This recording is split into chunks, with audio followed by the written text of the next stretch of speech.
All right, so we got a bunch of folks here. And actually, before we get going, so Adam, I've got a photo album that has all of these boards that I'm going to share in the chat. Nice. And that can help guide some of this. And actually, go do that. And so if you're catching this on the podcast, you're going to need to, we'll put it in the show notes, what have you, but this will be an album that will allow you to see all of what we're talking about. And maybe we can actually kick it off. I kind of want to, Adam, I don't know if we want to go in chronological order or reverse chronological order in that. Do we want to start with Nathaniel's demo on Friday and then jump all the way back to the cliff at the beginning of time? That's what I was going to say. Let's start with the end and then get back to the beginning and work forward. I love it. Perfect. So Nathaniel, would you mind? You're here. Would you mind describing what you demoed on Friday? And I would love to we're gonna have to get a video of this up because it was pretty neat. Sure. Yeah. So what I demoed was a pick and play, an open source pick and place in my house, like running behind me in my electrical lab here in the middle of Wisconsin. And I was building like a series of the small proto boards that we had originally had a supplier build for us back before I even joined Oxide. So, more than a couple of years ago. And those have, had a great life and been consumed in various fashion. And it turns out that that's our ROT chip. And the ROT chip that we had we could source at the time didn't have the secure pieces, which is what we actually need for our ROT. So we're building a new set of those to go distribute to the team with the chip that actually has the secure stuff that we have managed to, finally be able to buy. And so in my lab, I have I've got a stencil printer that I use to put paste down, and one of my coworkers, Cliff, had this board panelized for us, and so we have a 9-up panel. This is a small little board; it's like 1.5 inches by 1 inch maybe, and but it's got about 40 parts on there. And I've done a number of prototypes for Oxide here in the last couple of years with. Mostly like my own pick and place. So like me with tweezers setting each individual part down. And at a certain scale and a certain bomb count, that kind of gets annoying. And so this is one where you got about 40 parts on the bomb, and we want to do a couple of panels of these. And so, you're starting to look at like nearly 800 manual placements. And so I have separately been working on getting the Lumen PNP, which is an open source pick and place by Opulo, up and running it's kind of like grown up Legos putting all the stuff together with like aluminum extrusions and 3D printed parts. And so the inaugural run for that was doing these ROT carrier boards. And so I showed that on Friday. Which was just mesmerizing. I mean, a pick and place machine, I think, is always mesmerizing. Always kind of, so I'm always slack-jawed watching pick and place machine, but Nathaniel, that was great to watch it right behind you. And then you were showing, kind of leading up to that, showing how you could kind of go to any ref des, or you could go to any location on the board, and watching the camera whip around. I mean, it was just really, really cool. Having robots is fun, right? So having robots is fun. I think this is like where my inner Calvinist really shines through, where I'm like not into robots for things of for company. Like I'm not into like the Jetsons vision of a robot, but I'm definitely into robots doing like hard physical labor. I think it's amazing. Well, and I think like repetitive, boring stuff, or I could have hand placed this board. I mean, there's nothing that huge on there. But like that's hours of time where instead I can just like let the thing go and put all the little resistors down and not worry about it. So repetitive, boring things robots are really good for too. They are really. This pick and place machine. Is it OpenPNP? Yeah, so OpenPNP is the software. So that's like a Java app that is running, and that's multi-platform. You can get it on a bunch of different platforms, and that's been around for quite a while. And then kind of like, if you look at like the 3D printer industry, there's been a lot of like community development and trying to get, various printers, be it like people doing mods on an Ender or people doing the Voron printers or what have you. And so Stephen Hawes, who's the guy who founded Opulo, started this off kind of as a side project, from as I understand it, and wanted to like build an open source pick and place piece of hardware. And so they have custom hardware. They have a custom circuit board that runs the thing. It runs Marlin, which is a 3D printer firmware that's open source. And they did all the CAD. All the CAD is up in FreeCAD, so you can go download it and modify it to your heart's content. And it's out there. And Nathaniel, I know it's gauche of me to ask to talk about money, but about how much is, like, what are we talking to build this thing? I think you can buy their kit right now. That's probably back ordered for about $1,700, and that comes mostly assembled. So you have to put, like 3 or 4 subsystems together, as I understand it. I was an early adopter, and so I spent less money, but got the opportunity to put it all together myself. Right. And you do have to, like, if you bought the early ones, you actually had to print all your parts too. So all the parts are printed, and so I had to print all that too. And that isn't very expensive, but it's like time consuming, especially if your printer bed is fairly small.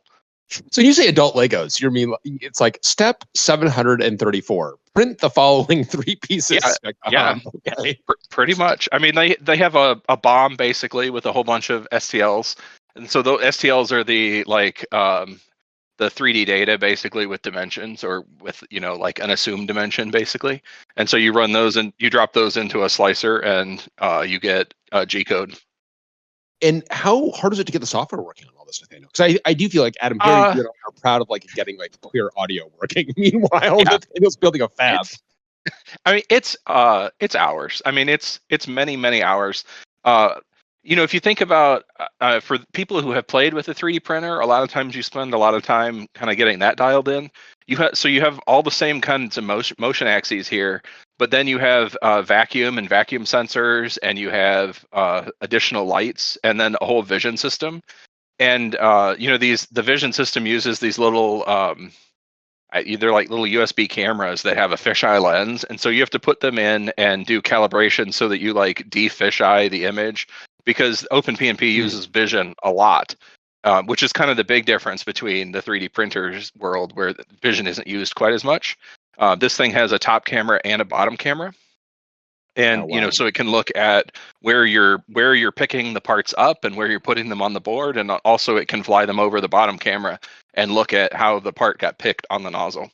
So there is a good bit of messing around trying to get things dialed in, and there's like the mechatronic system and then also the vision piece. And so OpenPNP is pretty cool. And there's a helpful Discord channel that the Opulo guys are running. And lots of people have been doing mods and help in there. So it's, a useful place to reach out.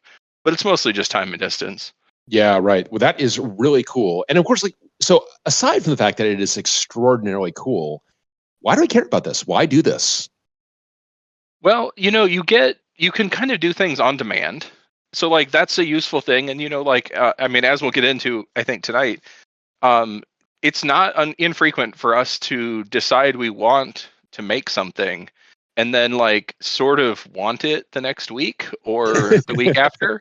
And some of that maybe is poor planning. And some of that is also maybe just, we recognize the need, and it's like you want to turn that need into a fulfilled reality. And so, I feel like we'll go through the boards, I guess, but like Gimletlet is a good example of that. I think Cliff, had kind of an idea one afternoon, and then 24 hours later, it's out for fab, right? So it is remarkable, and the ability to go out for fab. So that needs to go. You actually haven't done your own fab, so that still needs to go to a PCB house.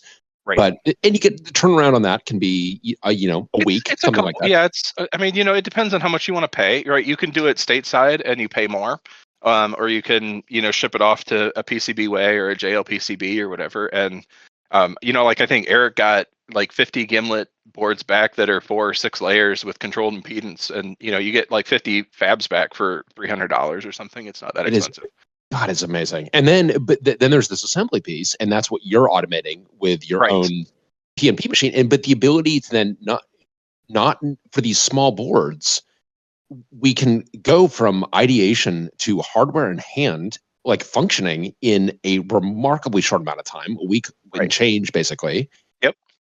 And go ahead. You know, when you get that tool in the arsenal, when you begin to like have that superpower, there are a bunch of problems that it becomes really tempting to solve that way, because it's like, okay, well, actually, now there are a bunch of problems I actually didn't even realize I had, but now that we can solve it this way, let's go solve them. Well, and I think something to remember, especially about like our organization, is we're not all in the same, you know, region or physical space. And so like walking down to the lab to go play with the prototype is not actually an option for a huge portion of our company. Yeah. And so, and like, if you look at our equipment, I mean, like a Gimlet is cool, but you know, it takes 54 volts and it doesn't have a NIC interface, and it's not something that's like that useful to somebody sitting on their bench, and it's noisy. And maybe with the 2K fans, it's not so noisy, but you know, it's like, it's not some, and then they're also kind of expensive. So, you know, you're looking at, you know, many thousands of dollars just for like processors, and whether you want, you know, SSDs or DIMMs and all of that. And for like a large portion of our company, the people are working on a subsystem. They don't actually need all of that other stuff. And so, you know, we've been able to be pretty successful with some of these little boards to like break out subsystems into these boards. And then they're relatively inexpensive. We can build them ourselves, even in some cases, and, you know, ship them all over the country very cheaply. Is this a good opportunity to rewind back to some of our first proto boards, our first development boards? Yeah, and I was going to take us back to Gemini. If you got that album, I did learn the hard way that I cannot be, at least not easily, I can't be in Discord on the laptop and on the phone at the same time. So I did drop the link, but then I had to run to get back over here. But hopefully folks have got that link. The first photo in the album there should be Gemini, which is the first board we did. And Cliff, you led the charge on that. And I think that our experience with Gemini informed a bunch after it. Do you kind of want to talk about the genesis here and what we learned from doing Gemini? Sure. So I think of building these little modules like it's sort of the hardware equivalent of unit testing. You want to write little things and see if they work in isolation, and then if they don't, you throw them away, you make a new one, and you repeat this until you've got a library of useful things. So when we set out to build a server from scratch, you don't really want to go straight to building the whole server motherboard, particularly because at the time we had a total of 0 full-time electrical engineers at the company.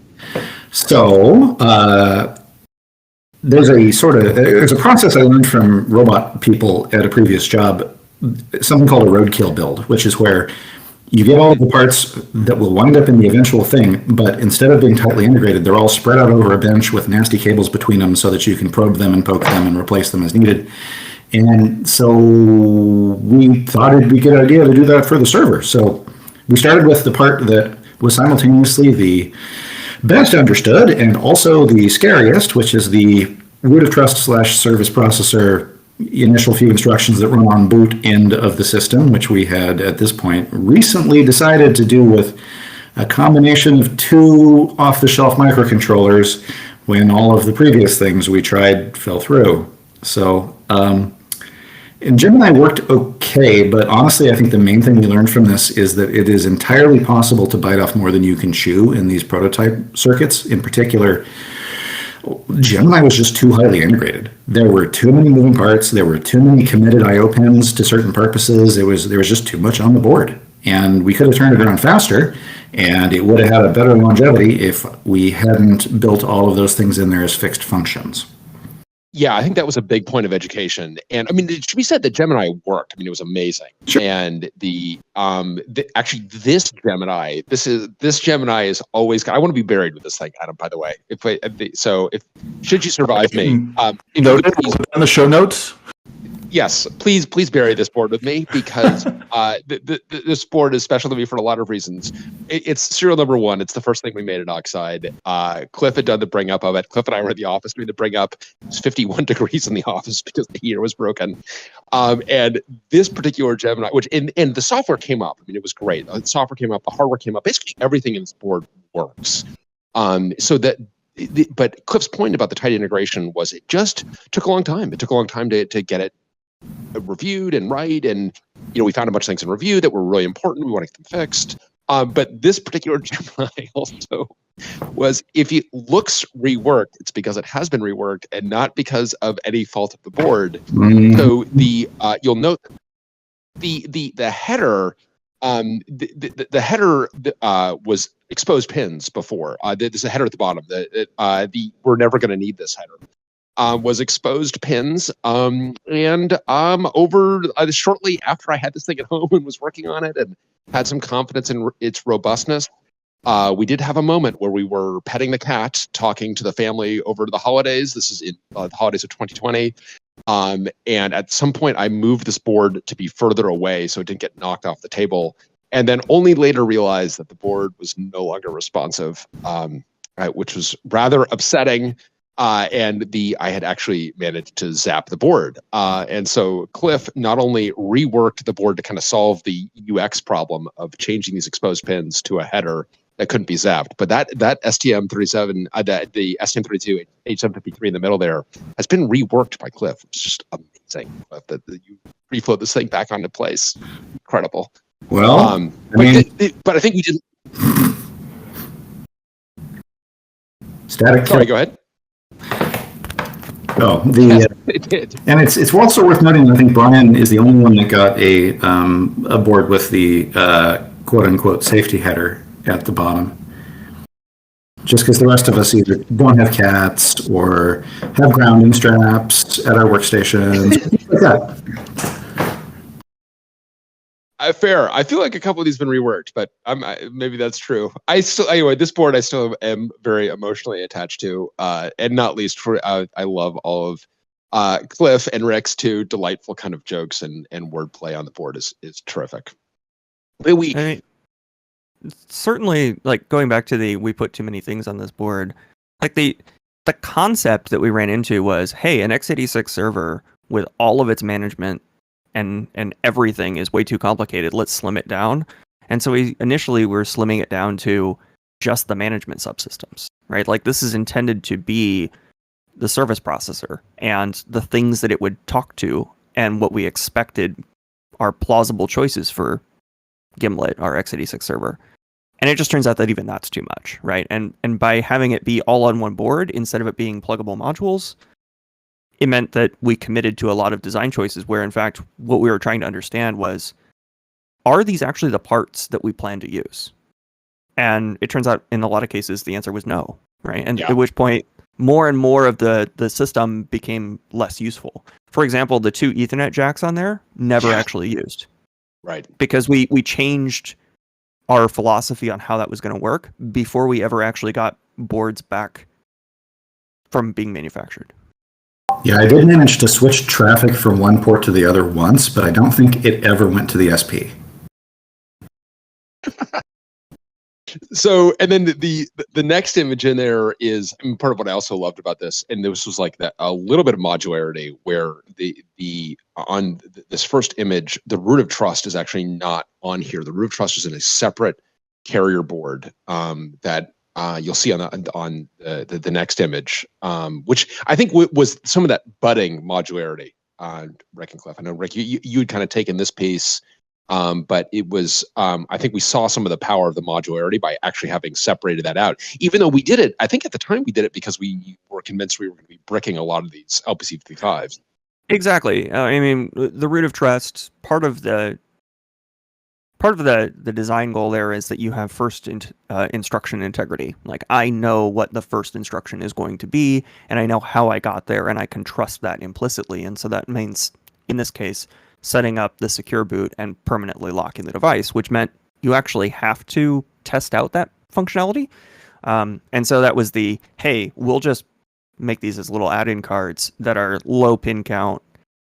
You can't really use it outside of the system, right? Like, it has to be plugged into something to get power and other useful signals. And like the debug header isn't, or the SWD header isn't even there to be able to attach a programmer module to it.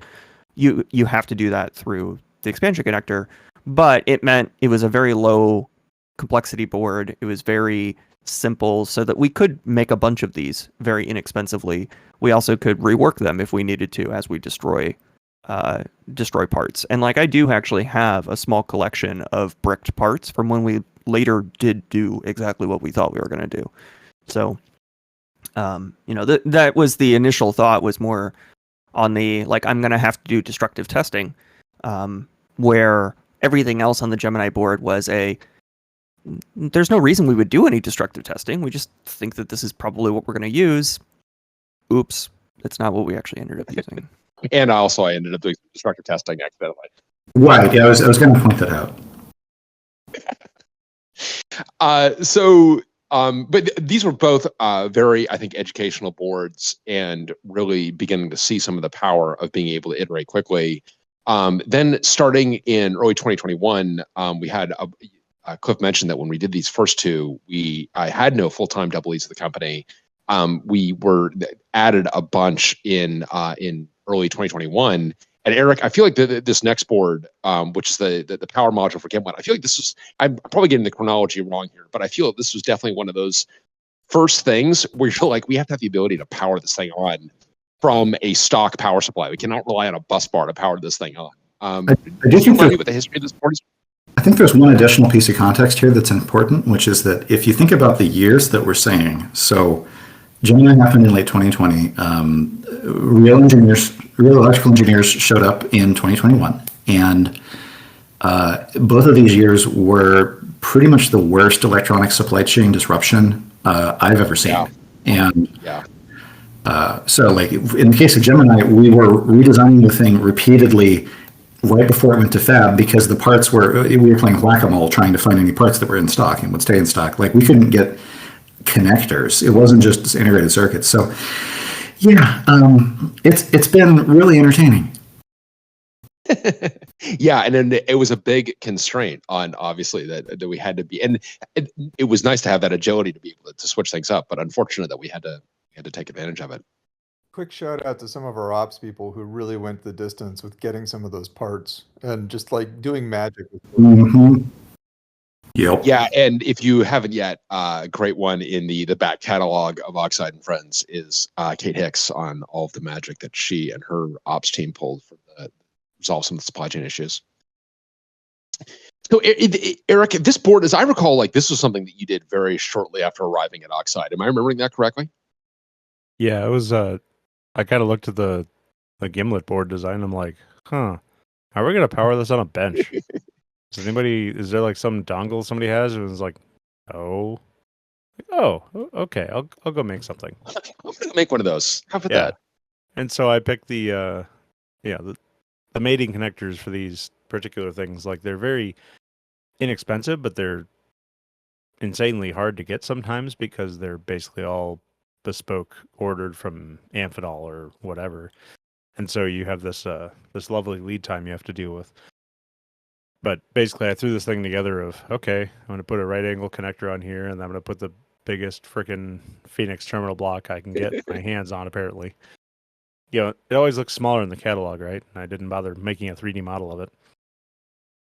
And then I put a current sense resistor and soldered it all together, and I'm like, oh, good, now we have a way of powering up the boards. I think my favorite for this board generation, though, is the fact that every one of these had to be trimmed. Oh, yeah. Yeah, so Oh, it was originally designed to have a straight connector on it, but then I realized I couldn't really get the straight connectors very easily, and we wanted right angle. And the right angle board or connector hangs down from the board edge a little bit, and so that interfered with the board. And so I took some metal snips, some tin snips, and sheared the edge off of every one of these boards by hand, which is why they're looking all a little janky if you look at them. Every one of these on the power blade side of it has a not quite straight edge. but this is a good example of a board that, I mean, this was a rather essential board for us. I mean, this is small. This may be the very, board we've very made the most of. Yeah, we've made load bearing. Yeah. Turns out. Yeah, I mean, every Gimlet we've powered up until the point where we got them in a rack has used one of these, right? So, yeah, totally. I made a newer version, which is much more svelte, which is later on in the album. But yeah, this one was it has served its purpose well. It has been to me, it's like one of these where the ability to make our own board and to do it quickly was really important. Like, I'm not sure without this board, I don't want to contemplate it. It just gets nasty. I mean, you're dealing with like, I don't know what we would have done. It would have been a big mess. And I mean, I remember sitting there during Bring Up in 2021 in October at the facility, like hand soldering these things together so that we had things to power up our first units. Yeah, they're that important. I mean, they are. This board is every Gimlet up until very recently was had one of these attached to it. So a really, really important board. And then in the next image, is that the same Rev? Eric, you just got the. I got a little. It was late night, and I got a little loopy with the markings because, of course, I got the silk screen wrong. So the plus and minus, which you can see very faintly blacked out on the board next to the connector, were backwards. So I had to draw it on top of the connector, which is why that's we great. have all these. Well, so this is another thing that I love. So we have an idea for it, and then we throw it into KiCad or OrCAD. No, it was KiCad. KiCad, yeah. And then it sounds like in some cases, or in all cases, maybe we send it to one place, we're getting back the PCB, and then soldering it ourselves, or are there other cases where folks are kind of putting the chips down as well? We've done both, and we'll get like some of the boards coming up were assembled somewhere. Yeah. But these and the SPI MUX that we'll get to next were all hand assembled by us. This actually came up in chat, and like one of the points that I made there was it takes a surprisingly large amount of effort to prepare all of the data that a third-party assembly house needs to make a board for you. So if your total quantity of boards is like a dozen, and you're not putting one of the 4,000 ball BGAs that's coming up in the photo album, but we'll get to that when we get to that. It's almost faster to just solder it yourself if you've got people that are willing. Yeah, these take me about 10 minutes. Yeah, and that's where as we go through these, you'll see some of the more complicated ones with higher bomb count. We had somebody else do because there's a kind of a tipping point for sure. But like a lot of these are like 8 parts or 10 parts, and it's just easier to just stick. You can buy whatever you can scrounge off the internet and stick them in your lab. So. And the exciting thing about the pick and place machine is it changes the sort of tip over point for this. Right. Correct. Yeah, it gives us a lot more complexity that we can do on our own effectively without going to a supply house and without going to a board assembly house at all. I also love this, and a theme that you definitely saw on Gemini, and we will see this throughout these boards. Even part of what none of these boards will ever ship to a customer. These are boards that we only use for ourselves. And I have to say, I love like the jokes and the art, and I think it kind of reminds me of like the nose cone art during World War II. It's kind of like I really, you see a lot of personality on a lot of these boards. Certainly see it here. Speaking of personality, I think this and Nathaniel, I think this next board was your first board, if I'm remembering correctly. Yeah, this is my first board here. This was one of those where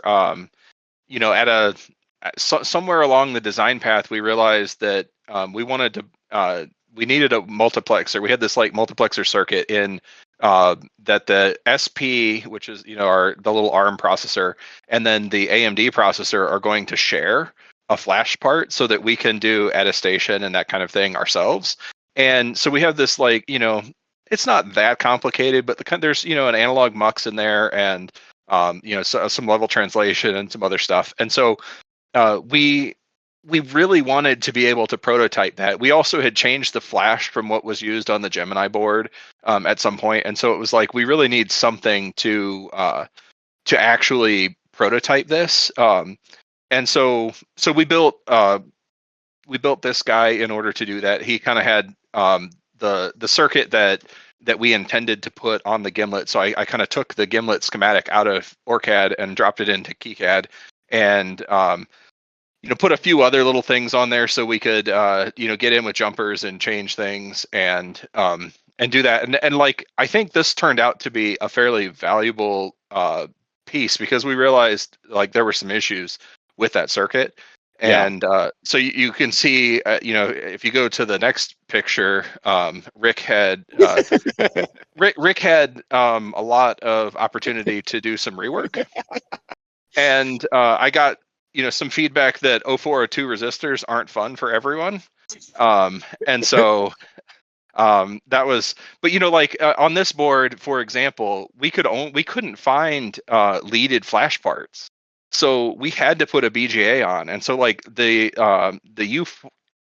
probably U4 there, kind of in the middle, is a square BGA part, and that's the only flash part that we could buy that was in the same family and the right size. And so we just we did that, and so I did that in my lab with a stencil and and a little toaster oven reflow. And I think, in this board, I think is a really interesting example where we're really trying to explore something very, very specific, like one very small but important implementation detail that we want to explore different alternatives. We want to, and the ability to get this thing spun quickly was really important. And then it was really important because it would also allow the software to be developed. And so in addition to exploring the electrical characteristics and so on, we could actually get the software developed long ahead of time, ahead of actually having an actual Gimlet in hand. Well, in this case, it wasn't even the software that we were concerned about. It was sharing a QSPI, a quad SPI flash part has some interesting analog challenges because a fair number of the I/O lines become bidirectional. And so how you actually mux that, how you do level translating on it, when in our case, I think it's the AMD side uses 1.8 volt quad SPI signaling, and the SP uses 3.3, and you wanted to switch between them. We just had enough questions about how it works and would it work correctly that's why we built it.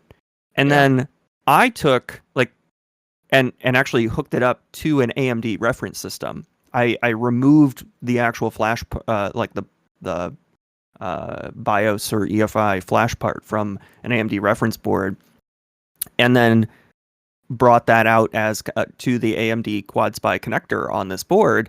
And that's why mine has all the wires on it, is because ultimately we discovered it didn't work the way we thought it did. And we bodged around it until we actually understood what was happening at the analog level, and made sure the digital level, and we got to a point where we said, okay, it'll work at 33 megahertz. Most of that is actually limited by the fact that I've got this running over a whole bunch of extra wire that won't exist in the real design, but we're confident enough that I can actually boot the x86 machine through this MUX, and I can switch the MUX and have the SP take over. And it was very valuable to, it seems like a almost trivial amount of logic and parts to put together, but it saved us a huge amount of effort in terms of, we would have had to respun Gimlet, the entire server board. Yeah. This saved us a board spin, because it would have been really grisly to get this wrong. Well, and I think notably, the Gimletlet, which we haven't gotten to yet, existed at this point, which is where this became one of the Gimletlet's first couple of peripherals. Yeah, so let's go 2 images ahead. We'll come back to the NIC in a bit, but I do want to go to the Gimletlet because this is a really important board for us. So this green square board is, and this is one of those, I think, Cliff, where some of the things that we'd been you've been saying, and we've been thinking, this board really expresses kind of all of that wisdom, where you were like, I know what I need now. I need a board that has, I don't want to have all this other stuff that Gemini has. I don't need any of this. I really need a service processor, and I need I/O, and I'm just going to go design this thing. And Cliff, how long did it take you to go from an initial idea to having this board out to the board house? Sending it out for fabrication, I think, was within. Well, so there was an earlier Gimletlet that was designed to fit on a NIC test circuit that only existed for a very brief period of time.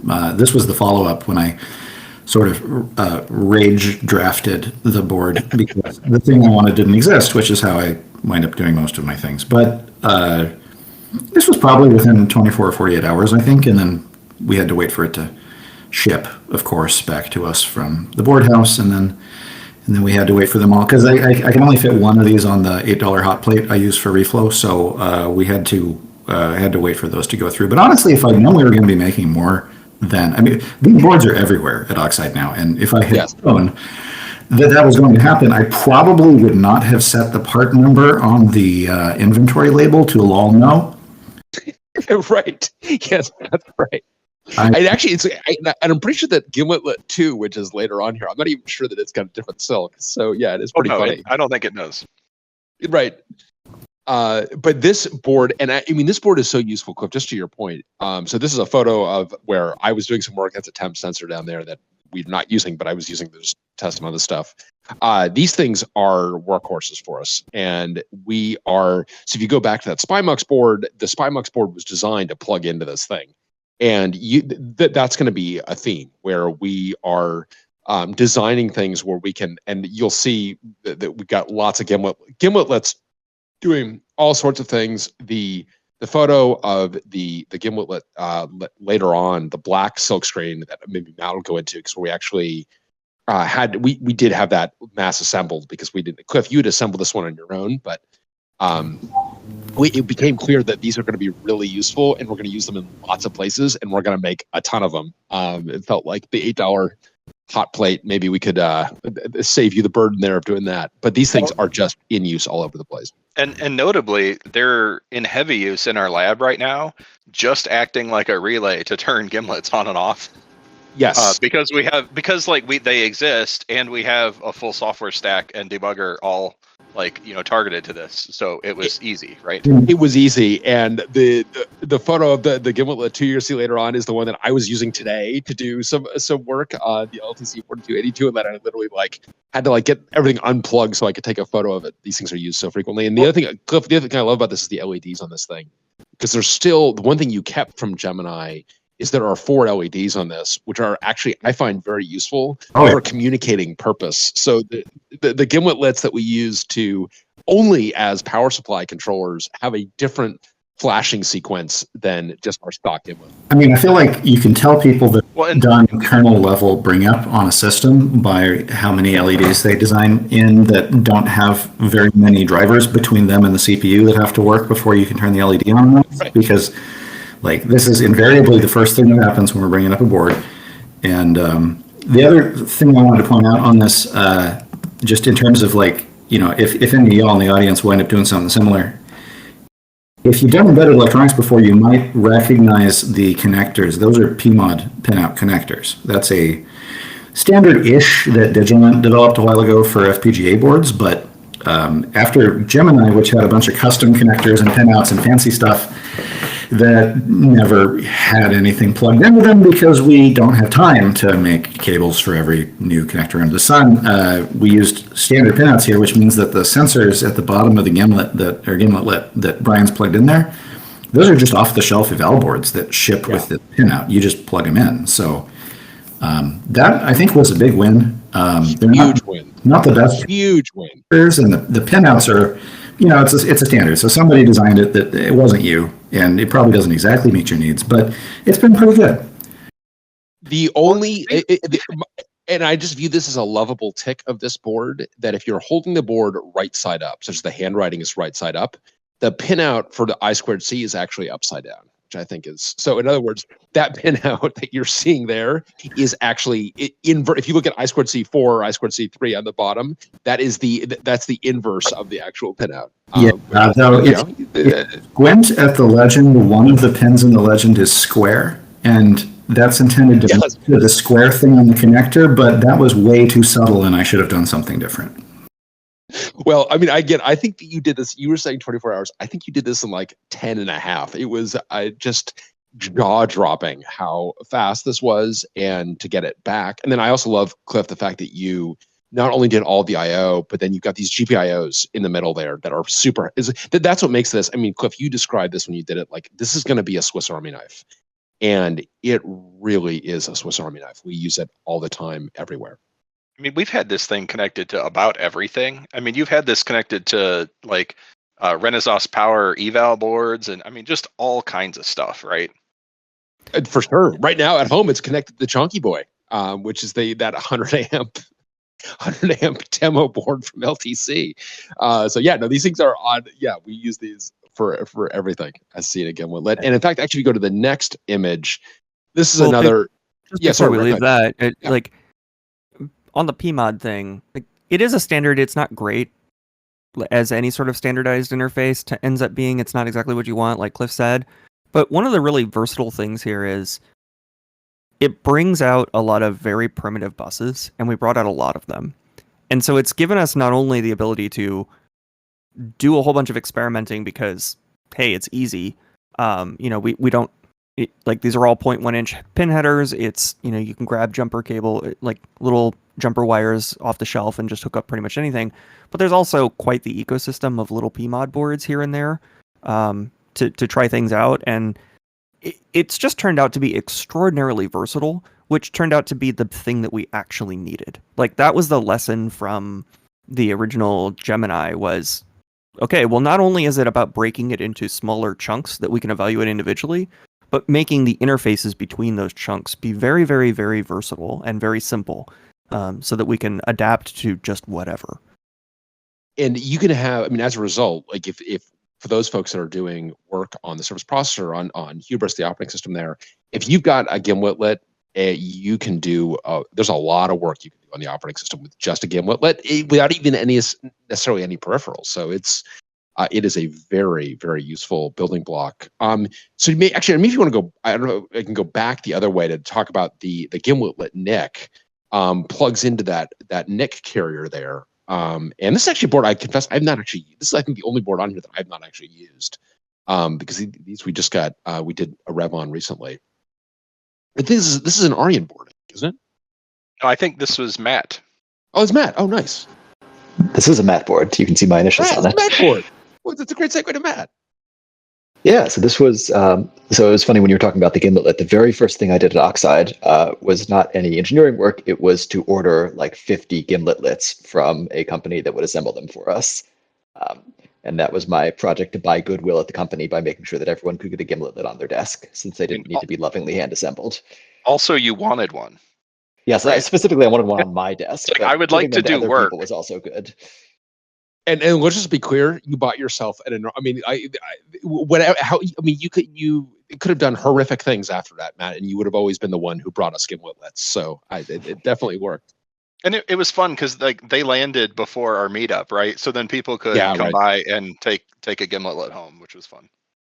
Yeah, and that was with a company called Circuit Hub, which is actually one of the few companies that will take CAD files and bring them directly to assembly. So you don't have to do like export the BOM and then send it to Excel and then go back and forth, which is very Circuit nice. Hub, the makers of Pick Place Podcast, which is another one of our favorite podcasts. So always want to give them a little bit of business when we possibly can. Yes.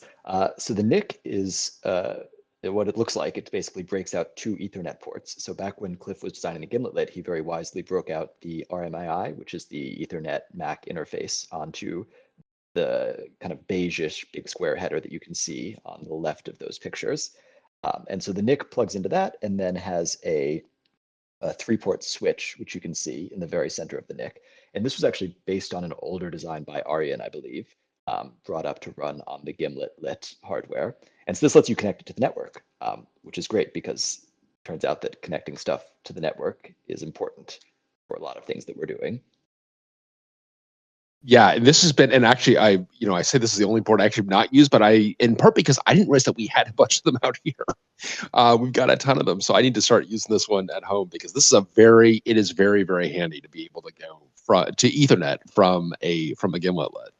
Yeah, the other fun thing about this board is that it mimics what we have on the actual servers. So it's not quite the same setup, but this final switch, the KSZ8463, is the same one that we use in the servers. And so being able to configure that on the benchtop and make sure that it works and make sure that all the VLANs are set up appropriately and all that kind of good stuff is very useful.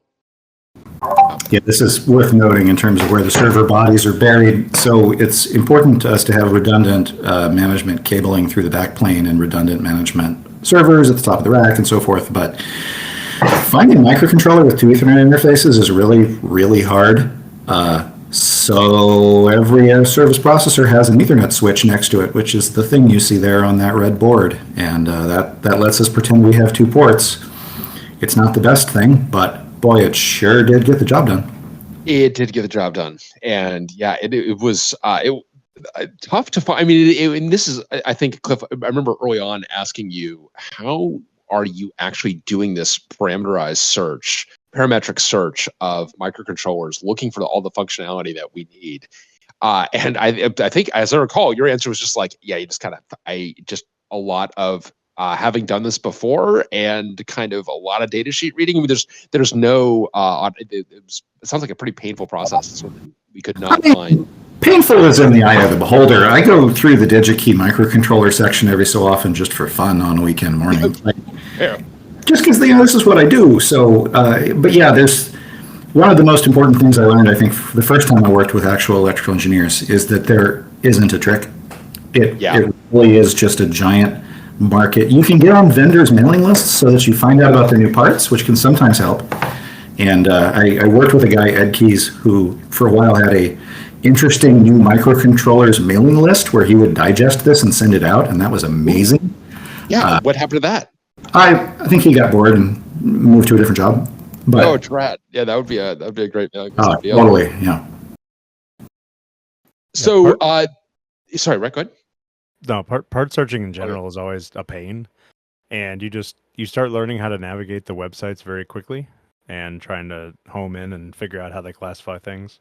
So there's no trick other than spending way too many hours on Google and TI and Analog Devices and all these other websites learning how to navigate their stuff.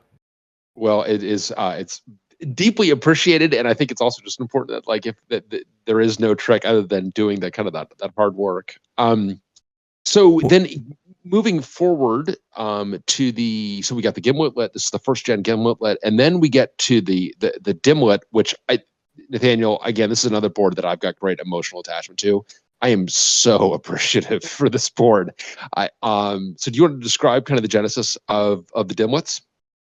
Yeah, well, so DIMMlet was one of these, like in chat, people had been talking about, problem like what we're going to, struggle with to bring things up, and like there are certain things about our server sled that are like difficult to prototype, right?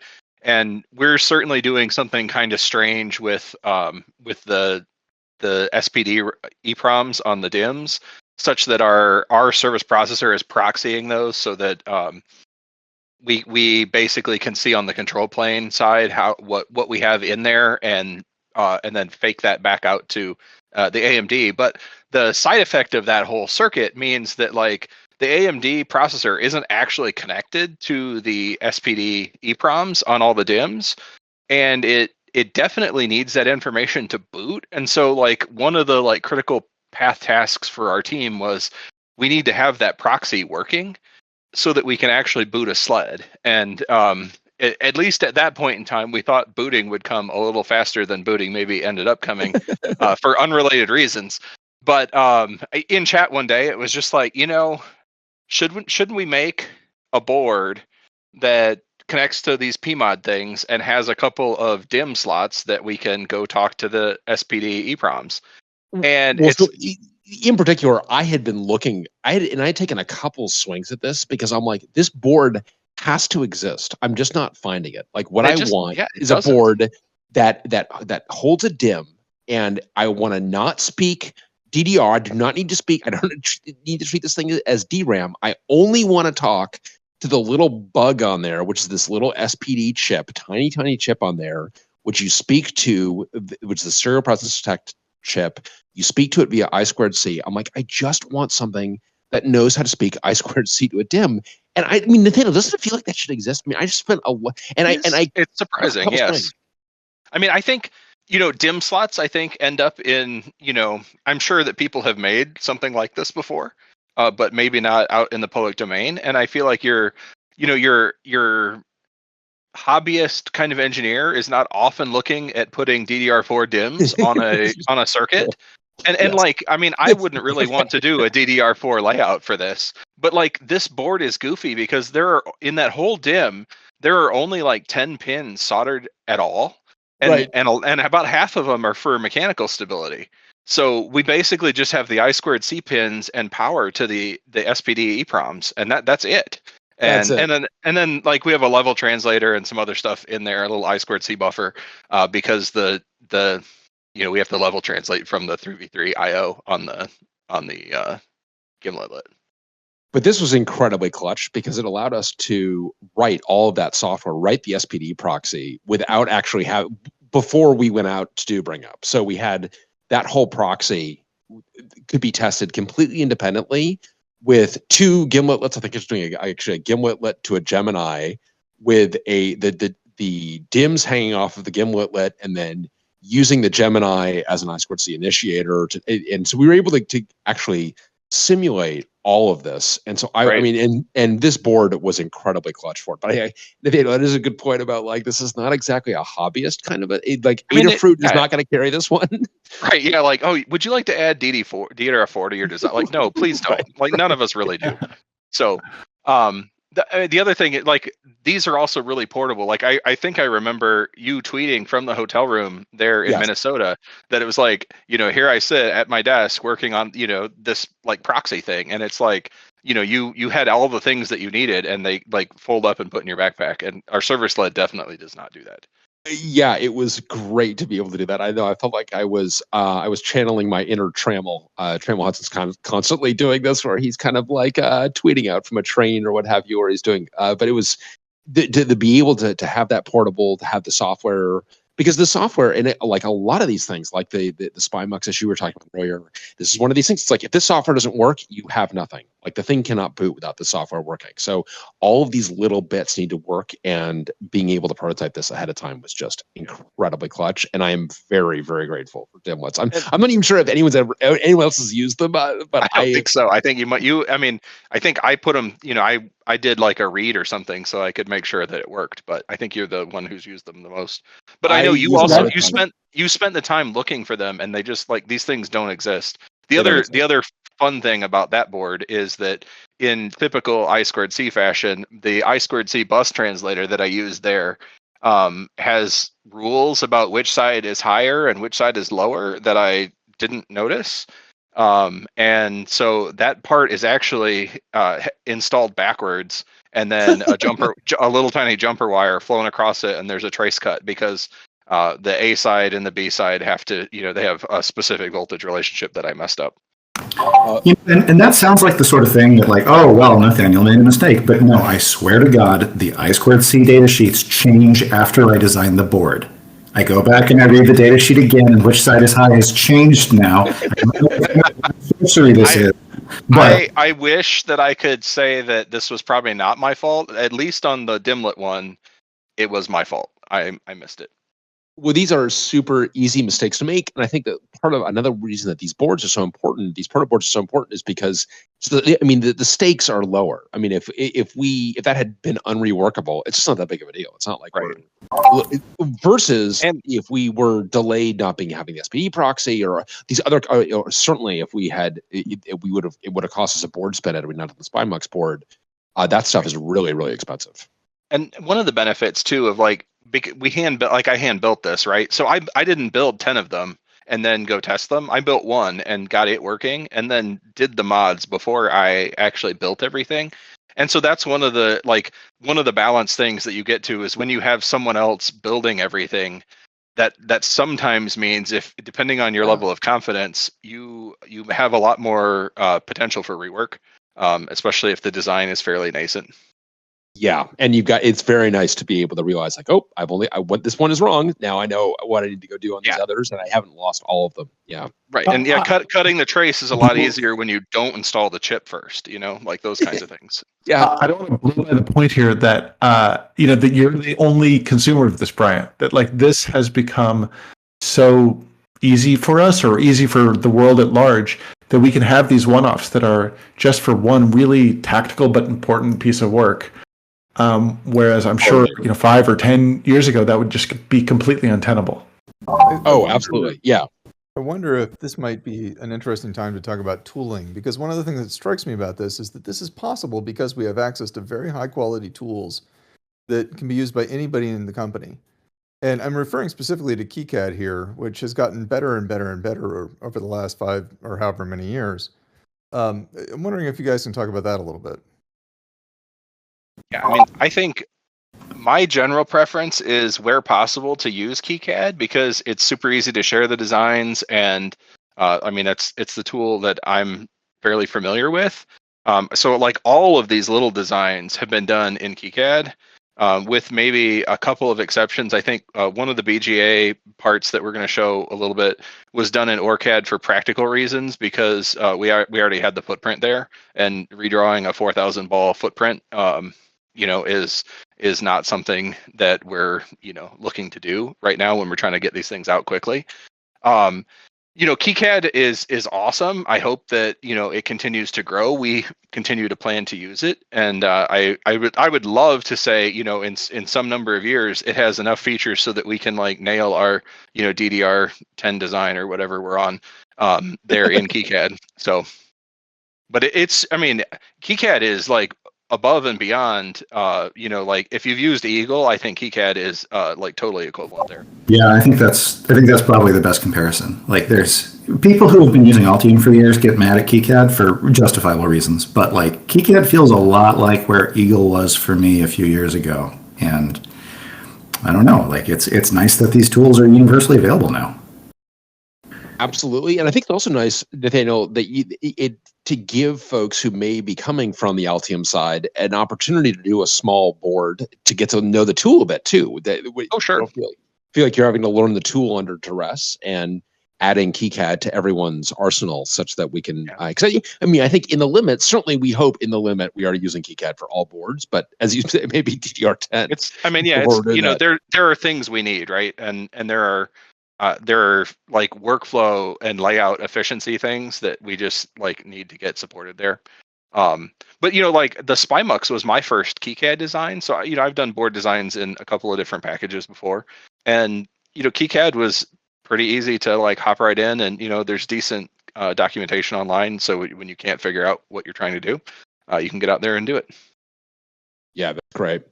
So then the next image, this is the modern Gimletlet. So this is I think that the silk is the same, but we use the black solder mask, and this is the one that Matt, you did this when you first came to the company, and I just in terms of getting all the details of getting this thing assembled, and having Circuit Hub do that. And this is what we just have in place everywhere. And again, this is an action shot. You can see that I2C4 is actually plugged in this one, because this one's actually doing work, and like all of these things.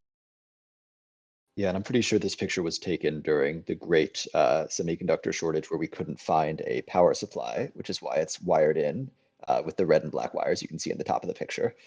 Yeah, so this is I think that this is my Gimletlet at home. I took this photo today, but yeah, this is an early Gimletlet, where we didn't have the regulators, right? Because there's no regulator on this.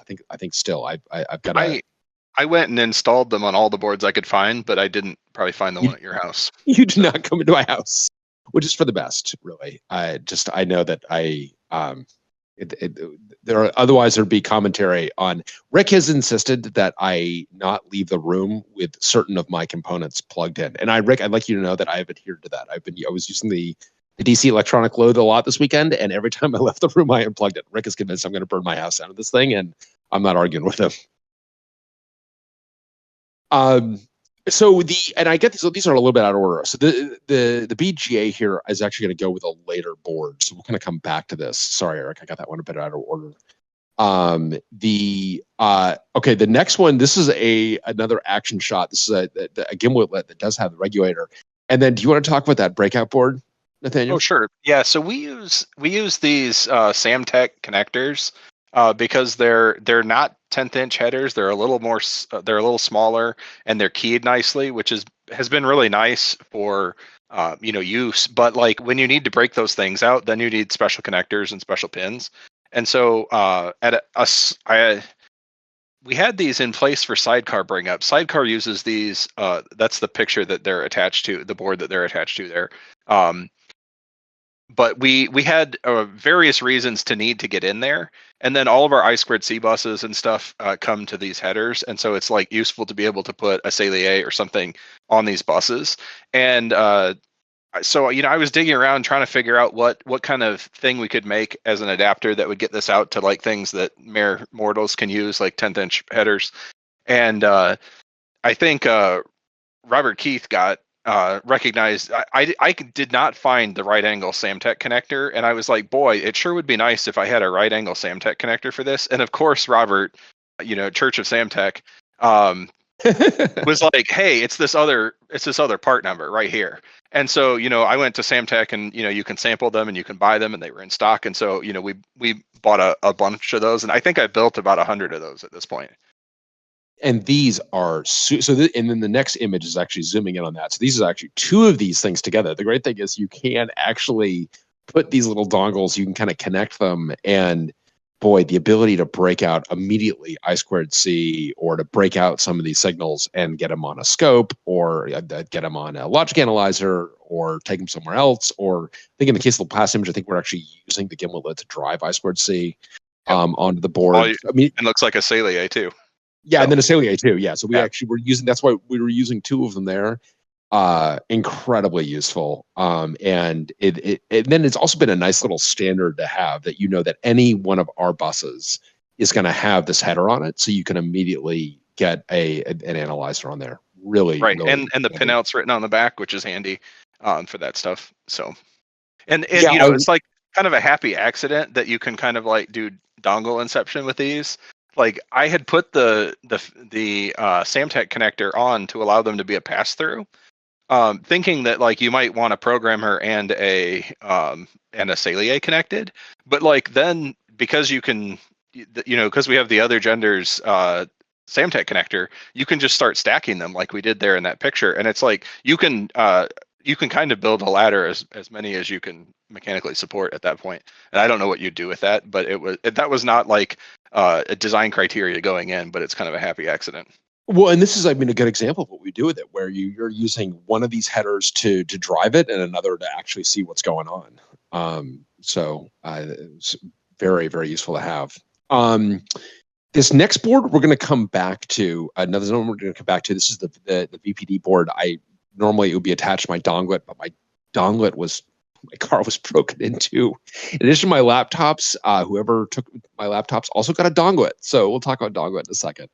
Then this is the ignition. The next one is the ignition-lit.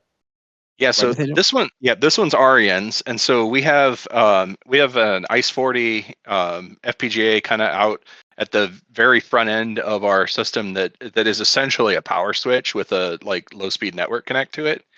And Matt's saying this one is a rare. I think there are possibly 3 of these in existence.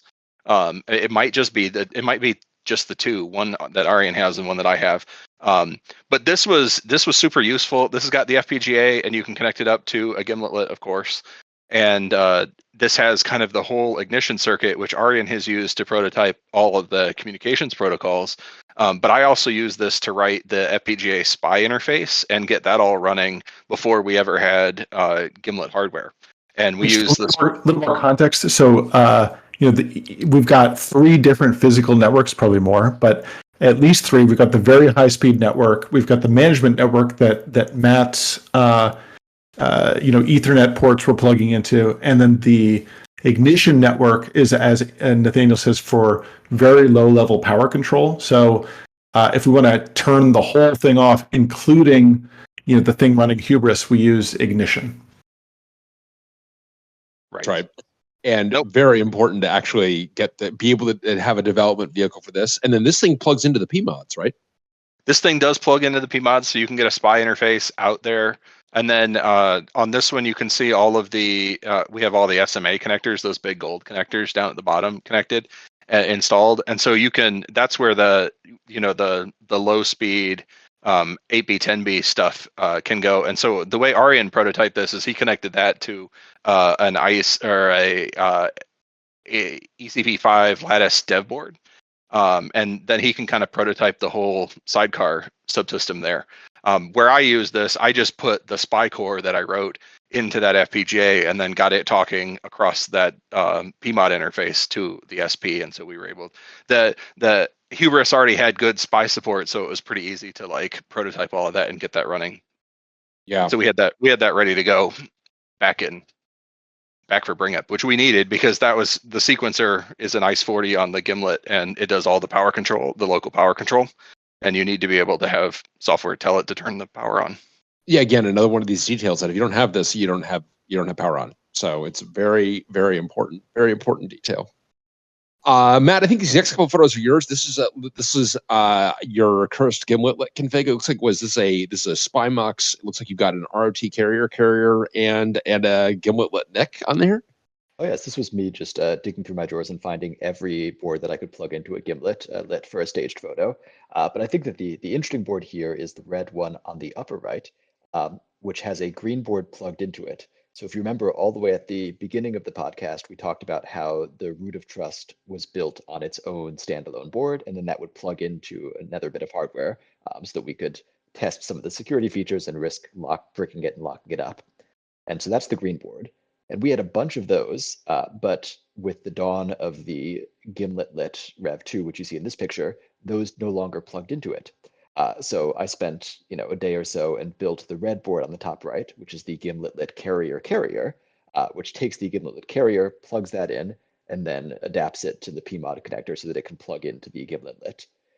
And so that is 2 layers of daughter boards to get back to the root of trust connecting to the Gimletlet. Yeah, so Adam, if you're wondering what the Gimletlet carrier was, there you go. That's the and this has been another very clutch board that has enabled us to use, because we have got a ton of these. Matt, as you said, we got a bunch of these little LPC55 boards. So very nice to be able to extend to be able to continue to use those with a Gimletlet. And then Matt, these next 2 photos are I'm seeing these. So this is where you've taken looks like a Gimletlet clearly, and then is that speaking I2C? Where's that? Or is that SPI? Yes, these are action shots of using the Gimletlet in its role as kind of the universal Swiss Army knife for plugging into things. So the thing that it's connected to is the VSC7448 network switch dev kit, which is obviously not something we made. You buy it from TI. It's sandwiched in layers of like 1/2-inch thick acrylic. It's very impressive. It weighs like 5 pounds. But one of the things you can do with the chip is flip a couple of dip switches and switch it from booting from its internal Linux core to just coming up in a quiescent state where you can then configure it over SPI. So we have, I made this terrible breakout cable, which goes from the ribbon cable into one of the PMOD connectors.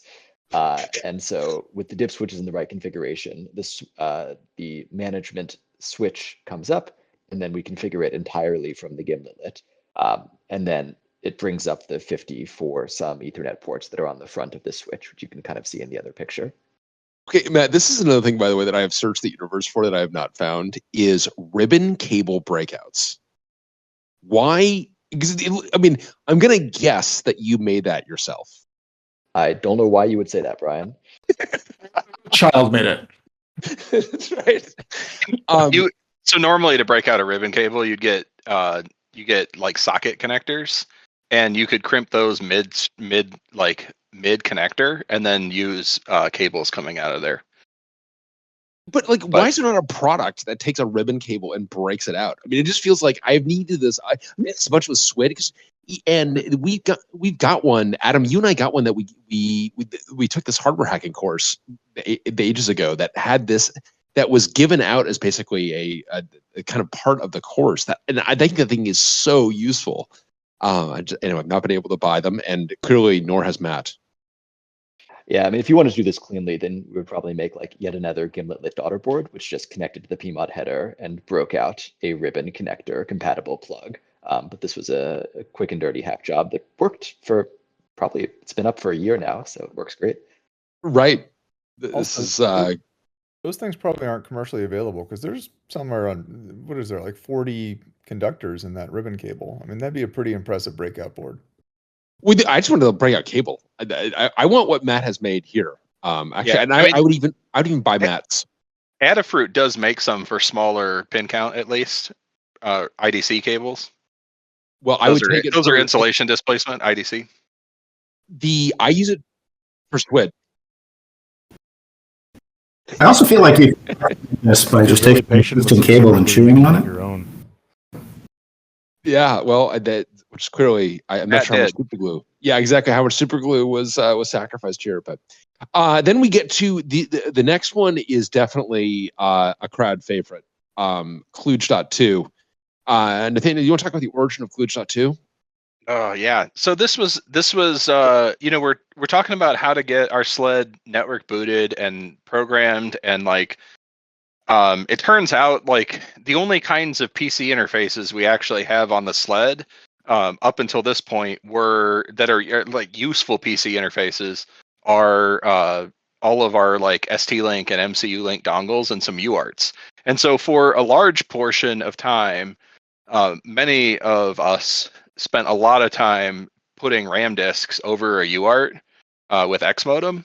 But like as we started thinking about what was going to be required on the manufacturing line, where we're going to try to make a bunch of these, that like doing an entire, I mean, we had a few different things we looked at. We were trying to figure out how to get our SSDs programmed. And so like you can buy some adapters that you can plug M.2s into. And we tried those first. That was kind of our primary path, but our M.2s are, industrial grade M.2s, and it's hard to find inexpensive dongles that will do programming. You can get big like fleet programming stations that will do, many of them at a time. But we weren't so this is the idea here is that we would program the M.2s outside of the server, and then we would load the now programmed M.2s into the server, which felt like this is another one of these things where it's like, this must be like, how hard can it be to find an M.2 programmer that works? It turns out, it also you can. They just that our M.2s take a lot of power. Yeah. I mean, that was so Joshua tried that actually. Like our primary path was going to be, let's just set a computer up and run M.2s through there. And like, there were some things we had to go figure out, like, is it safe to hot plug those things? How are we going to deal with that? But at the first point, it was like, let's just go get an M.2 to USB dongle or something and try to program these. And for the ones that we could locate that were reasonably priced and sourceable, our M.2s tipped them over, and the M.2s wouldn't run in there. So it really did not go well. And Adam, I don't know, were you involved at any? This is a very frustrating problem because this feels like it should be a non-problem. It's like I've got my bits over here. I've got this M.2 over here, and I need to get the bits onto the M.2. Surely there's been a product that does this. And yeah, no, I went down some weird rabbit holes with Josh, just looking for random solutions, and this, it should be noted, he did cobble together a bunch of more or less off the shelf parts to kind of get to where the Kludge.2 was, but man, was it horrible. Yeah. Well, and our drive bays are deep. So like that caused, because we're expecting to be inside a drive carrier.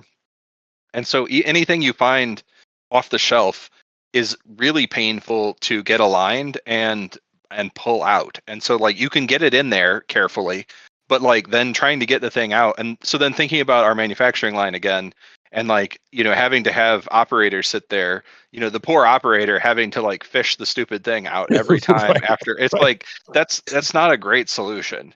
And as you start thinking about this, you're like, well, on a lot of our bench setups, we've basically replaced a U.2 since they're all PCIe.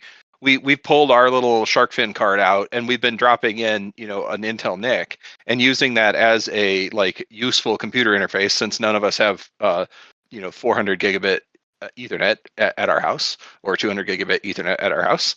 And so, it's like, well, what if we just made an extender that just extended PCIe out the front, and we can stick a NIC in? And so that was kind of the genesis for this. And so that's unfortunate but reasonable. I just to emphasize that, Nathaniel, it's like we scrapped so much of the stuff that a standard server would have. Like people would say, why not just do this over USB? We don't have USB. Right. Like deliberately. Like we threw that overboard as we were leaving port. Right. And we don't have an RJ45 jack, right? We have an XMX connector. We don't have any of these things. We have exactly what we need and nothing more. And maybe not quite. Right. Yeah, maybe not quite what we needed. And so in this case, so this was kind of the first version of this, and like you can tell I'm not a mechanical engineer by the design of this thing. I kind of like stuck it in my sled, but like I had an earlier sled, and the later sleds had a slight mechanical change that wasn't accounted for in my sled, and it may have been a little cozy in my sled anyway. Part of the problem was when I did this, I didn't actually have the whole sled put together. and neglected a top piece that actually impinges on the slot a little bit. And so we got these in and they didn't actually fit. And so I took a nibbler and basically nibbled the top edge of this and then capped on taped it. And it's just a ground plane there. What is a nibbler? Is it nibbler? Is that a technical term? Or is that it's an actual tool. No, it's a tool. You can look it up, but it basically takes a little bite out of metal. And so my nibbler is no longer sharp because it ate a lot of fiberglass, but it takes a little. Nibbling. Yeah. So anyway, we did this and got it working. Like this was provable. It worked. And so that, we'll get to the, our refinement on this because now, this has turned out to be useful for maybe a lot of other places that weren't just manufacturing, as it turns out. Like in a rack, the front is kind of the only thing. If you ever need to get something into a sled, the front is really the only way to do it in a rack. Well, in a rack without actually G-racking it. This is a hot pluggable interface, so we can safely hot plug things in, which is great. And then I also love the red color of the solder mask, just making it clear, like Kludge.2, this is like remove before shipping. Like, don't ship me. Yes, you're not shipping. I am not done. This should not be. But so in this photo, we've got Kludge.2, aka K.2, and then we've got a little Intel NIC plugged into the PCI slot. So this is just taking you from U.2 to back to PCI, which is ridiculous. Well, it is. I mean, it really it's just what it says. It's unfortunate but reasonable, which I think is. And I also love, obviously, computer goes this way, Jank goes that way. It's just terrific. All right, so we'll get to the K.2 reimagined or refined a little bit in a second. But this is super important. Another one of these like completely load-bearing boards. So on the right, you see the VPD board, which is the board we saw earlier. That's plugging into via PMOD, like we saw with Gimletlet, but it's plugging into this new board, Donglet. And so Donglet has got a G0 on there, G031. And Cliff, do you want to talk a little bit about our work on the G0? Because this is another one of those. I feel you've done this a bunch, where you had this idea, like, I think this could be useful in the future, and then not too far in the future, it becomes very, very useful. And this was definitely the case with the hubris work that we did for the G0. That makes it sound a lot more low-key than it was in practice. I think I would describe it as I was sitting there doom-scrolling DigiKey, as I'm wont to do, and in between my incoherent screaming at all of the products going out of stock, I realized that there was a real possibility that we weren't going to have any microcontrollers available that we could actually run our software on by the time we needed to make hardware. So in the background for a couple of months, I just kind of randomly ported hubris to things. And the Cortex M0 is the tiny ARM controller in the STM32G0 series. And the G0 series is interesting for a couple of reasons. One, it's real cheap. Two, it was in stock. So, enough for me. And that wound up, we had to fit the whole hubris system into something like, what do we have, 8K of RAM? 8K of RAM, and importantly, 64K of ROM, not 32K. That second 32K is important. Yeah, 64K of RAM. Yeah, I mean, you can buy 32K parts. They're a little bit cheaper, and you can fit hubris. We just can't fit hubris in anything useful. So we buy the 64K instead. But that's, 1 to 2 orders of magnitude smaller than our original target processors for hubris. So that was fun. I keep meaning to write a blog post about the process I used for that. Look forward to reading it. So it is very small. In particular, this is smaller than any computer that I have ever had. So this is my first computer in the 80s had, even the Commodore PETs that I was using at school still had 32K of RAM or what have you. So I mean, this is really tight, but we can actually get a useful hubris in there, and we can get, in particular, we can actually speak some I2C, and we can actually do some things. And do you want to, Nathaniel, you want to talk about, so we kind of done that work, we had that in the back pocket, and then what problem were we actually trying to solve with Donglet here? Well, so, I think one of the common things like at Oxide is, how long ago did Cliff port the stuff to the little microcontrollers? I mean, it was, a month or 3 months or so. I mean, it was some time. It was kind of like, hey, I did this thing. He demoed it at one point in time. And, it was kind of like, I don't know if we're going to need it, but like I did it. And then, fast forward 2 months and it's like, well, now that work is critical path for something. Right. So in this case, so like as Matt had said, we built, so we could use, this is the right side board there, the bigger one, the VPD board is or programmer is built so that it will interface with PMOD, and so it was built to potentially connect up to a Gimletlet. But as we realized, we were actually running short on our Gimletlet processors, because the 50 units that Matt built have kind of, been distributed out to team members and are in load-bearing lab things. And we couldn't actually find more of that microcontroller. So just building more Gimletlets wasn't really an option.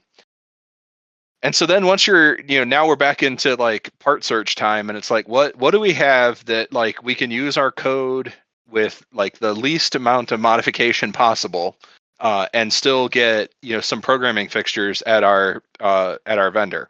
And so one of the options here was like these G031s that we could find in stock. And so it was like, well, rather than try to claw back a bunch of development hardware that people are using in load-bearing applications, let's just build more of these things. And they're not going to be super useful in a lot of cases, but they're going to be able to do the thing that we need, which is like do some I2C. And so I built this little board. It's got a regulator. It's got a USB 3 connector that's only wired up for power, so that's how you get your 5 volts. And you connect up an ST-Link to it, and it'll talk I2C. And I did put the SPI connector on there in case we need to use that for something in a different targeted application. We're not currently using that. And there is, I think the other 3 spare IO or whatever are pushed up to that header up on the top. And so we could potentially use this for like toggling power supplies or something, should we need to. But which is also great to pull that out. But this was all just to, we have to program a bunch of EPROMs in a bunch of different boards. So we have what we call our vital product data, or VPD boards. We have EPROMs on all of our shark fins. So we use 10 of those per sled. The sidecar fan assemblies have a VPD on them. The Gimlet fan tray has a VPD on it. And so all of these things are used, one or more times in a given sled or system. And we need to get them programmed. And we have all this cool, hubris and humility software that knows how to do all this already. So we built some targeted hardware to sit on the line and do that. And so one of the things, we did there is like these two things go together. They have a little power switch so you can turn them on and off. And it turns out that power switch required us to make a couple of little changes because I2C really doesn't like it when you go away. So we ended up having to reset the microcontroller each time, but it was kind of a fun debug session. Right, and then this thing has just a little crises ago. I forgot about it. Yeah. Right.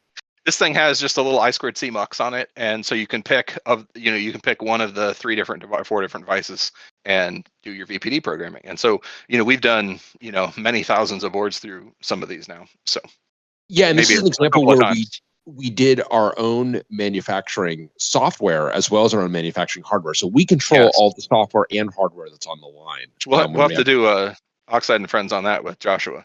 Yeah, absolutely. And I think, one of the, when we did our podcast for podcast lovers last year, the end of last year, and I think it was Jeremy who, I can't remember who recommended the Playdate podcast. Oh, yeah.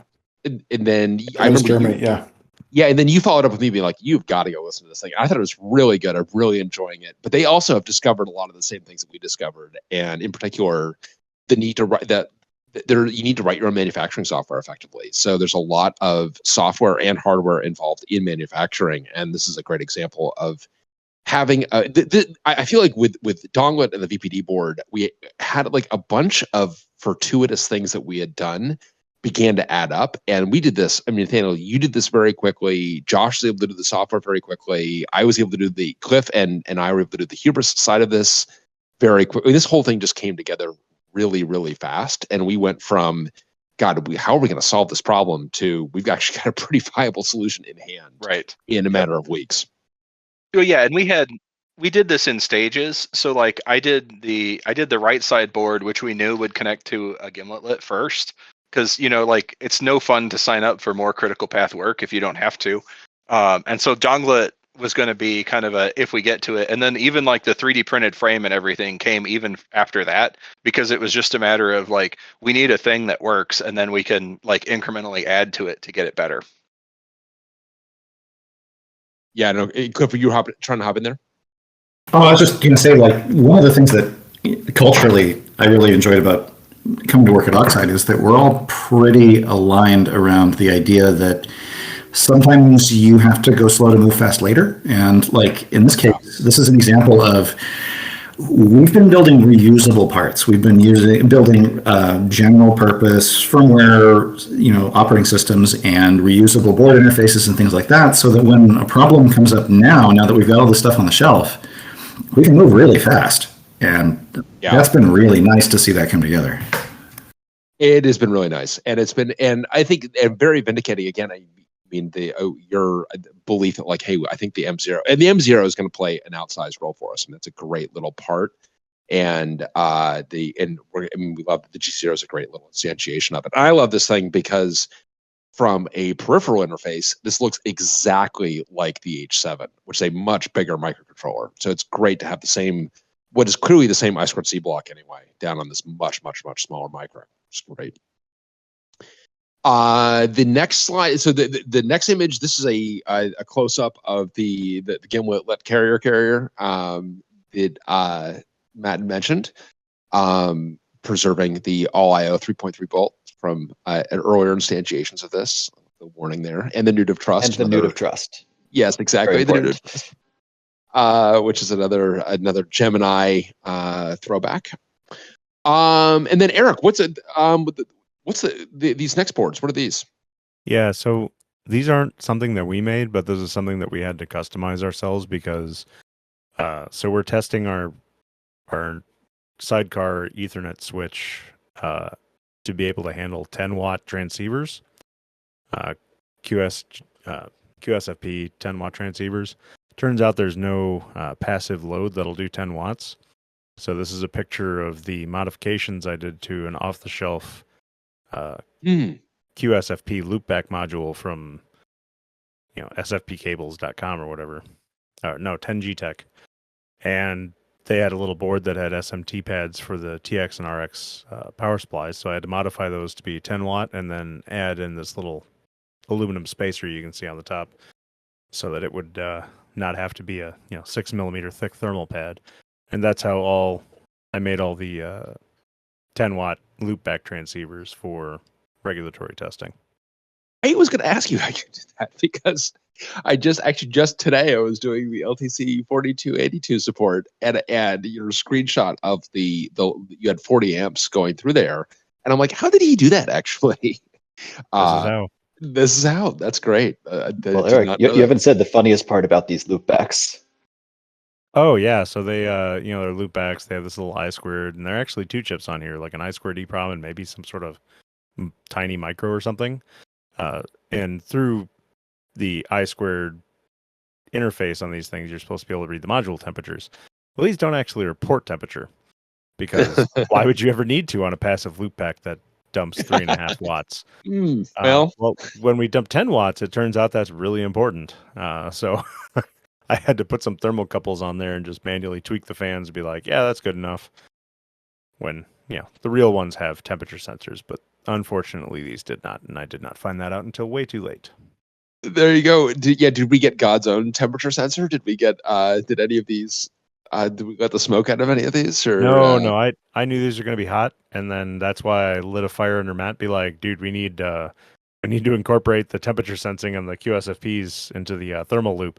And so Matt goes and implements that, and then he's like, hey, these aren't reporting a temperature. I'm like, crap. Yeah, but they must get toasty because you've got 40 amps disappearing in all these. So this is definitely getting warm. 320 watts of sidecar. Yeah, they get toasty. But we can keep them under 60C easy. That's awesome. All right, so then this image goes with the BGA image earlier. So Eric, do you want to explain what this is? Yeah, so this is part of a test adapter. So this is our network switch is a 4000 some number BGA, ball BGA, and it takes on the order of 500 amps at 0.8 volts. And so you ideally want to check that out before you dedicate one of those really expensive things to testing. And so this adapter is made to go in place of that really expensive network chip so that you can test it with external loads. So the first one we got from Load Slammer, the company, which they did good work and it was fine. But it's one of these things where we certainly have the capability of doing it ourselves. So this was my first try at doing it ourselves with the 4000 pin BGA and all that. So I'm going to compare the performance of my design versus the other design and see if there's any gotchas there. But this is another, as we go through here, kind of back to the podcast where we talked about building tools. This is part of the tool development for Oxide and the fact that we need to be able to make these kinds of adapters ourselves without paying some external company a lot of money for something that we should ostensibly be doing ourselves. Absolutely. And the ability to generate load synthetically on these things and then study it has been, that was essential for both the Gimlet for the compute sled bring up and the switch bring up. Eric, I know that was another one of the very first things you did when you arrived at Oxide is we have got to get an SDLE equivalent for Sidecar because we're going to need it to be able to hit this load step and be able to debug this without actually having a chip in place. We do not want to debug this in terms of dead chips. No, that gets expensive real quick.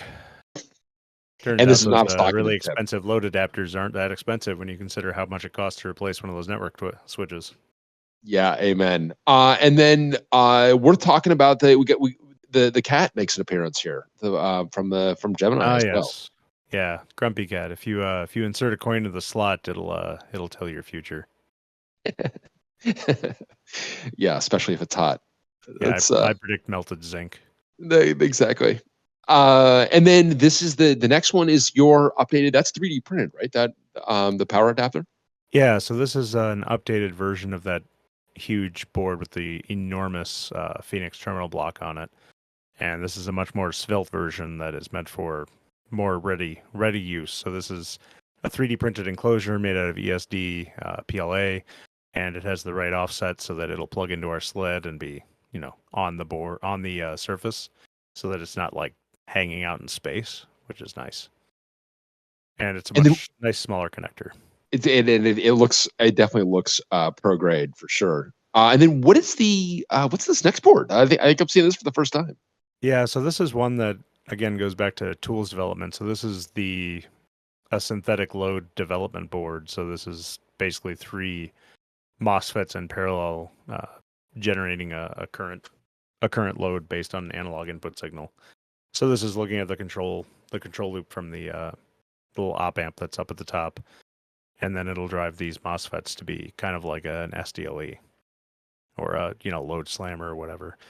So this goes towards developing the synthetic load boards that we'll have to use for DDR DIMM testing, because DDR5 uses 12 volts, so we don't have any more DIMMs that we can buy that have that kind of synthetic load on them, so we're going to make our own. So this is the dev board I'm going to use to develop that before I make something more fancy with a micro on it and A to D and all that stuff. That's awesome. I do love how quickly can a MOSFET desolder itself. It happens. I've seen it. I've done it. It's fun. It's fascinating when it happens. You're like, did I seriously just desolder that thing? Yes, I did. Oh, crap. Right. And then finally we get to, this is the Kludge.2 is going out to the big city, Nathaniel. This thing is getting all pro now.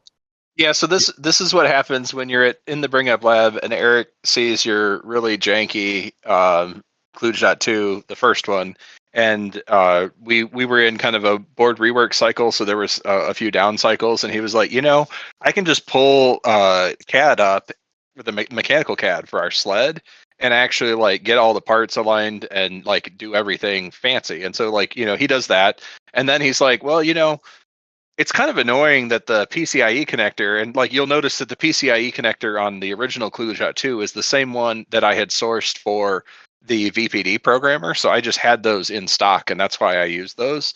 But Eric was like, we could probably put the NIC in line with a different U.2 connector or with a different PCIe connector. And so, like refinement on designs, Eric made it, 1,000 times better than it was originally. And then he did like controlled impedance and everything, which I had basically just skipped on because we built the original ClueShot 2 kind of in a crunch trying to get it done, and we went with a fab house that didn't do controlled impedance, and like the NICs are only by one, so it's not really that big a deal, and they're like Gen 2 or something, Gen 1 maybe, so it's not that big a deal, and they work. But the Eric's improvement is just like an improvement across the board, and we have a 3D printed enclosure for this and everything. So he can probably tell you more about that even. Well, and this is where we have now learned how important ClueShot 2 is. That we kind of did ClueShot 2 to kind of solve one thing, and now we're using it for a bunch of other things, and it's actually helpful to get this thing. Yeah, ClueShot 2 convenient to be able to get an Ethernet port out the front of a rack. It is really convenient, and then it's also, I gotta say, it's convenient too to be able to you get the necessary kind of I/O that you need on the manufacturing line. But then it's also great to be able to pull that surface area out and not have to ship with this, not have to ship with regrettable I/O interfaces that are never used in production. Just end up as attack surfaces and all kinds of other horrible things. And everything else. So yeah, this is the ClueShot 2 is growing up, but it's. I don't know, bittersweet. I think I don't know. Yeah, the red ClueShot 2 is always going to play a special role. Yeah, well, and this one is like a grown-up design because like Eric and Ian dropped the thing into our like simulation software too, and so like the VIA arrays have been tuned and like things are actually nice here. So there you go. It's like a more real board. It's a more real board, but it's also based on the feedback that like, hey, we're going to be using this thing in this is not going away anytime soon. We're going to be using this thing for a while, and getting this thing just totally nailed is a good use of time and energy. Well, that's a great whirlwind tour of a lot of boards that we have done. Nathan, I don't know what you thought, but when I was actually like beginning to catalog all these, I'm like, I already know that I'm forgetting things like Ignitionlet, for example. Yeah. We've just done a lot of these, and Cliff, as in so many things, I think you were very prescient about the Swiss Army knife effect of Gimletlet and this incredible superpower, Nathaniel, that you've now honed, of being able, having our own in-house pick and place, it just allows us to move that much faster. And I feel there are a lot more of these boards in our future. I don't think we've regretted any of them, honestly. I think that they have all been, and being able to explore small ideas or big ideas and being able to use it to distribute the team, to allow everyone to have a Gimletlet, for example, has just been enormous. So driving that culture, other people who maybe aren't going to build the board have the opportunity of coming up with ideas for like boards that should exist. And so like I always feel like that's kind of a fun conversation, like should this board exist? And we can talk through that as a team. But like as people find needs, like those are things where we've lowered the barrier of entry to getting a board. So you're not going to go. It's not a 3-month design cycle with a bunch of reviews and tens of thousands of dollars. It's something that we can like turn the crank on pretty easy. Turn the crank on really easily, and boy, has it been useful from a software and hardware perspective to explore different aspects of the system. We are just using them absolutely everywhere, and it's been tremendous. And I think also to your point, it's like they really being able to do these boards quickly and lightly and turn around quickly really fosters a sense of teamwork and collaboration. Where we've got, just like the DIMMlets, where the DIMMlets were so meaningful to me to develop that particular software that we really needed. That was going to be really painful otherwise. And I think it's been true for a bunch of these other boards where they may not have a huge audience, but that audience is really, really appreciative, and really allows us to move much more quickly as a broader team. Well, I think that I know that was more than an hour. So my this was great. I mean, this should be a talk that we pitch to a conference, because I think that this was just such a great tour through the product at large and all of these really innovative solutions to problems that, I don't know, would have been so much more expensive and time consuming and laborious without the kind of tight integration between hardware and software. This is just so fun to go through.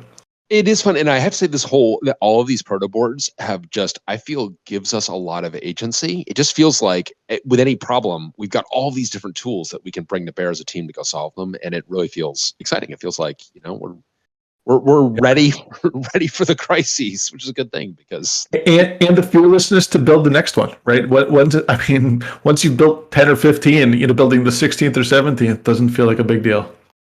Yeah, and I think that also, and I know we've talked about this, but have we opened up any of the? Certainly, there's no reason for us not to open up these designs. Have we opened any of these up? I'm not sure if we actually have. I don't know that we have actually opened them. There's really no reason not to. I think probably some of them need a cleanup pass for properly documenting the mods in the actual designs, as opposed to over in our rework tracker.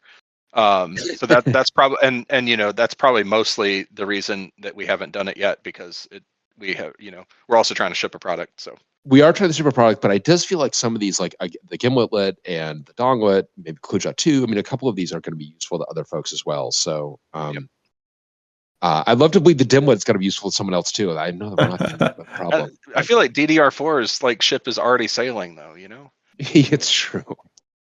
Yeah, I know.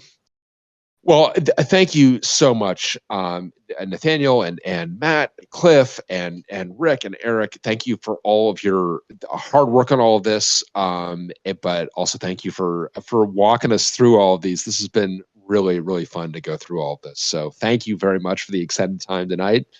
And Adam, thanks for this is something I know was driven by the demo that Nathaniel gave on Friday, but this has been a lot of fun to go through all these. Yeah, super fun. All right. Thanks, everyone. And we will see you next time.